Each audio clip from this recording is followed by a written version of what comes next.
দর্শক, আমি এখন দাঁড়িয়ে আছি বাংলাদেশ সময়ের হট টপিক কাশ্মীর কেনু। ছোট্ট ভাষায় বলতে গেলে কেনু কমলা। আর এখন সময়টা চলছে আছে জুলাই মাস। তো বিশেষ করে বাংলাদেশে আমরা যে মালটা কমলা বা সাইট্রাসের যে ফলগুলো খেয়ে থাকি, বা সাইট্রাস গোত্রীয় সেগুলো আছে নভেম্বরের পর থেকে, অনেক সময় ডিসেম্বর থেকে শুরু হয়, জানুয়ারি ফেব্রুয়ারি অবধি থেকে যায়। আর এটা জুলাই মাস, অর্থাৎ কতটা আর্লি বুঝতে পারছেন। তো সব মিলে দারুণ সম্ভাবনাময় একটা জাত কাশ্মীরি কেনু। এটা এখনও হারভেস্ট যোগ্য না, পরিপক্ক হয় নাই, তো খেয়ে দেখলাম মোটামুটি বেশ ভালো একটা স্বাদের।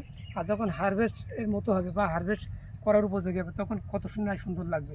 আর এটা পাকলে কিন্তু দারুণ একটা কালার। সব মিলিয়ে খুব সম্ভাবনাময় একটা জাত বাংলাদেশে আসছে। চাইলে কিন্তু আপনারা বাণিজ্যিকভাবে করতে পারেন। আর শখের বসে ছাদ বাগানকে বা দু একটা তো লাগাতে পারেন। এটা ইজি একটা চাষ বর্তমান সময়ে।